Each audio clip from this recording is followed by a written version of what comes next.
You know how sometimes you hear economic terms thrown around and you sort of think, huh, I should probably know what that actually means. Yeah, definitely. They pop up everywhere. Well, that's exactly what we're tackling today. Welcome to this deep dive where we're going to unpack the essential economic vocabulary. The stuff you hear all the time. Exactly. And our guide for this is a great YouTube video. It's from the J. Forrest English channel called Economic Vocabulary. Words and phrases you should know. It's a good one. Really clear. Think of this as like a master class, a shortcut to understanding market trends, government policies, all that stuff. Right. We're covering the core concepts, market terms, business, employment policy, the whole lot. Yeah, basically giving you those aha moments so you can follow along confidently. It's amazing how these terms, they seem basic, but can feel a bit unclear sometimes, right? Totally. And the key isn't just memorizing definitions. It's seeing how they all connect, how they influence the economy we're all part of. Okay, so let's get right into those core economic concepts. First up, supply and demand. Ah, the classic. Yeah. At its heart, it's that balance, isn't it, between how much stuff is out there that supply and how much people actually want it demand.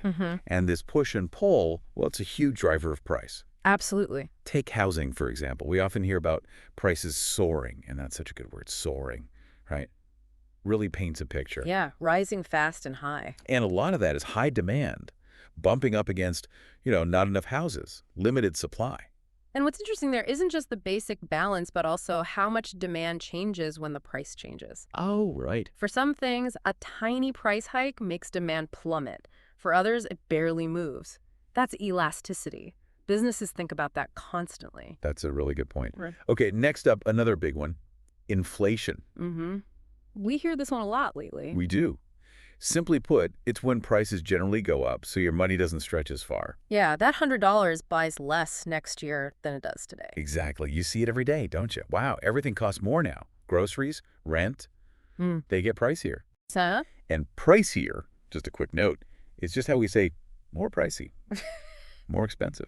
And the reason inflation matters so much is it eats away at our purchasing power, bit by bit. Right. Over time, even small inflation adds up. It really affects affordability. That's why policymakers watch it so closely. It can cause instability. Good point. Now, the opposite is deflation when prices actually fall. Which sounds great on the surface. It does. Your money goes further. But the video rightly points out it's often a bad sign. Usually means demand is really weak. Yeah. If businesses can't sell things, they might cut prices, sure. But that can lead to cutting production, cutting jobs. It's generally not healthy for the economy overall. Exactly. Deflation can be quite damaging, actually, if everyone expects prices to keep falling. They wait to buy anything. Right, which makes demand even weaker. It's a nasty cycle to get stuck in. Okay. Then we have recession. We hear that word quite a bit, especially when the news sounds gloomy. The video defines it as a period of economic slowdown. You typically see job losses, slower growth, that kind of thing. It's a significant downturn. And they give clear signs, like if you hear about hiring freezes, companies stop hiring temporarily. Right. And layoffs, which are job losses because companies need to cut back well, that might mean we're heading into a recession. Yeah, heading into just means going into or entering that phase. And it's important to remember, a recession isn't just some abstract chart. It hits real people, families, job losses, less income, more uncertainty. Definitely. That's why economists try so hard to predict them and soften the blow if possible. Absolutely. Okay, last one in this core group, boom and bust. The dynamic duo. Yeah. They often go together. A boom is rapid economic growth, things are humming along. Everything's looking up. But then you get the bust, a sudden downturn after that fast growth. The bubble bursts, so to speak. Exactly. The video uses the tech example. Remember how tech was thriving in the recent boom? Well, now some are going under in the bust. Yeah, going under, just meaning failing, closing down permanently. Right. And that boom and bust cycle, it really shows the inherent ups and downs in market economies. So many factors can fuel them: tech, confidence, speculation. Yeah, understanding those cycles helps us brace for shifts, I guess. For sure. All right, let's shift gears. Market and trade terms now. First, the free market. Okay. The video describes it as an economy with, like, minimal government control over prices and businesses. The idea being competition sorts things out. Right. Competition can keep prices fair, But the video also notes it can sometimes lead to monopolies. Yeah, that's the downside. And a monopoly is basically when one company just dominates a market. Yeah. No real competition left, which isn't great for economic growth usually. Well, and the interesting thing is a totally free market almost never exists in reality, does it? Good point. There's always that debate about how much regulation is needed, to ensure fair play, protect consumers, stop monopolies getting too powerful. That makes sense. And speaking of government involvement, the video mentions tariffs. Ah, yes. Tax on imports. Exactly. Taxes put on goods coming into the country. Often the goal is to protect local businesses. And they use that key phrase, to impose a tariff, meaning to officially put that tax in place. Tariffs are definitely a strategic tool for governments, but they can backfire. How so? Well, they might help domestic industries, yeah, but they often mean higher prices for us, the consumers. And other countries might slap tariffs back on our goods, so it can disrupt trade. Right, trade wars and such. Okay, next, the basic pair. Imports and exports. Simple but fundamental. Imports are goods brought into a country. Exports are goods sold abroad. The video gives examples like electronics being a big import for many places, while sugar might be a primary export for others. Right, primary or main export. And they show how we use them as verbs, too. The U.S. imports oil, Brazil exports coffee. Simple. And looking at that balance, what a country imports versus exports tells you a lot about its economy, what it needs from others, what it's good at selling. Yeah, which builds nicely into the next concepts, trade deficit and trade surplus. Right, it's about that balance again. A trade deficit is when a country imports more in value than it exports, basically buying more than it's selling. And a trade surplus is the opposite, exporting more than importing. And a big ongoing trade deficit can sometimes be a worry. It might mean a country's consuming more than it makes, maybe racking up debt. Right, relying on others. While a surplus might signal strong competitiveness in exports. Okay, last one in this market section. The bubble. Ooh, like the housing bubble. Exactly what the video mentions. It's when asset prices, houses, stocks, whatever, get pushed way, way above their real value. Driven by hype, often. Yeah. They mentioned the U.S. real estate bubble bursting in 2008, and they explain to burst, which could be a noun too, is that sudden collapse of those inflated prices. Inflated just meaning bigger than they should be. Right. Asset bubbles are fascinating, but risky. People keep buying, expecting prices to just keep going up, ignoring the actual value. And when it bursts, well, 2008 showed us how painful that can be. Yeah, definitely. Okay, let's move into business and investment. Kicking off with the market crash.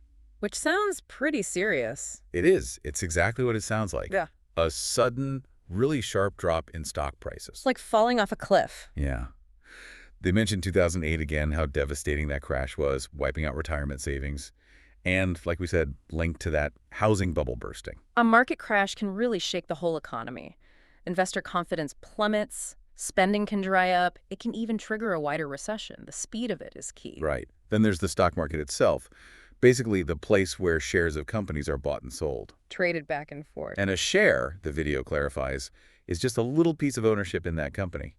And, of course, the market goes up and down, daily fluctuations. Yeah, the stock market's vital, though. It lets companies raise money, lets people invest in businesses. But yeah, it's based a lot on future expectations, so it can be very volatile. And to describe those longer-term trends, we get bull and bear markets.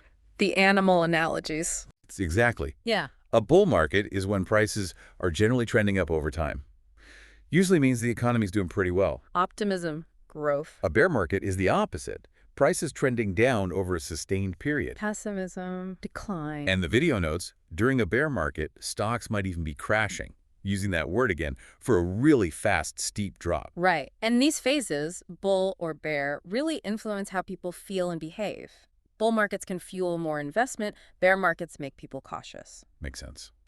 Okay, next. Consumer spending. This is a biggie. Huge. It's all the money we, the people, spend on goods and services. And the video stresses it's a key engine driving the economy. A massive part of GDP in most developed countries. And they point out when inflation rises, consumer spending often tends to shrink. Yeah. Less money to go around, right? Makes sense. But it could also bounce back, improve, or recover when things change. And they also mention Q1, Q3. Ah, the quarter. Yeah, quarters of the fiscal year, which is just a 12-month accounting period. Might not be Jan to December. Q1 is the first 3 months, Q2 the next, and so on. Right. And economists watch consumer spending super closely. Confidence levels, spending patterns, they're strong clues about where the economy's heading. Gotcha. Last one in this section. Credit. Borrowing money. Pretty much. Mm. Borrowed money you have to pay back, usually with interest, like buying a house or car on credit. And the video highlights higher interest rates make... Generally, yes. It's a snapshot of the labor market's health. Lower rate suggests more people working, potentially more spending, growth. But you also need to look at, like, job quality, too. Good point. Which leads to the job market itself. The whole picture of jobs available. Yeah, the availability of jobs and the competition for them. The video repeats that layoffs make the job market tougher. Naturally. But on the flip side, they mention new areas opening up, like solar panel installers, wind turbine techs, examples of fast-growing jobs. Yeah, the job market is always changing. Tech, industry shifts, economic trends. Knowing where the growth is can be really helpful for people planning careers or needing new skills. Absolutely. Then, cost of living. We all feel this one. Oh, yeah. Directly impacts the wallet. It's basically the money needed for essentials. Housing, food, transport. The video says when it goes up, often driven by inflation. Driven by meaning caused by. Right. It makes it harder for families to afford the basics, puts a real strain on budgets. It's a direct measure of well-being, isn't it? If costs rise faster than wages, people struggle. That's why managing inflation, ensuring necessities are affordable, are big policy goals. Makes sense. Another important term here.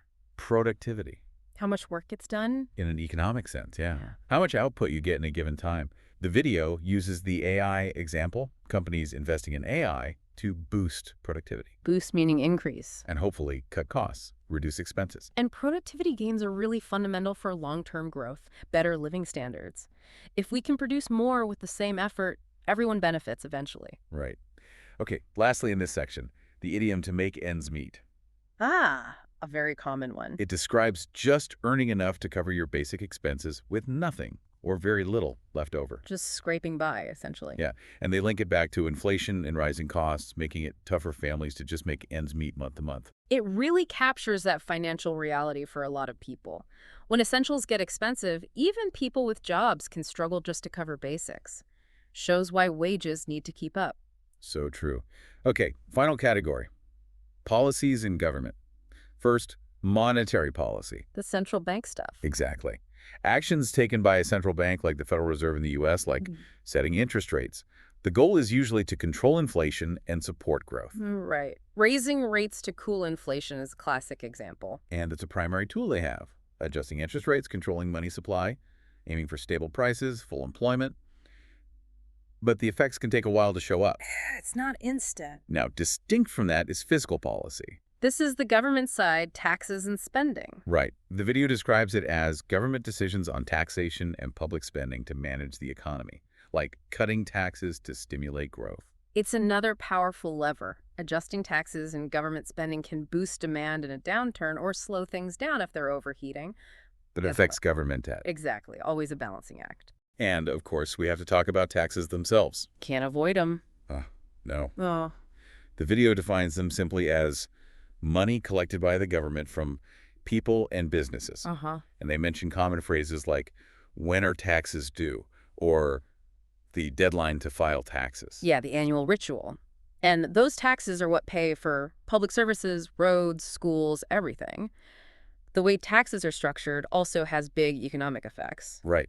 Then there's national debt. The total amount the government owes. Yeah.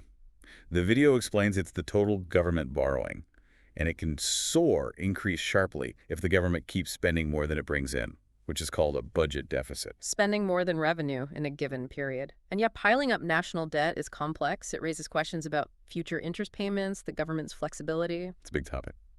Okay, finally, two colorful idioms. To be in the red and to be in the black. Business shorthand, really. Yeah. In the red means losing money. Like the accounts are showing negative numbers, often printed in red ink historically. Bleeding money, as they say. Right. In the black means profitable, making money. Back in positive territory. And the video gives a nice example. A company moving into the black after years of being in the red because new tech helped them cut costs. It's a quick way to grasp if a business is healthy or struggling. Profit versus loss. Super fundamental. Well, there you have it.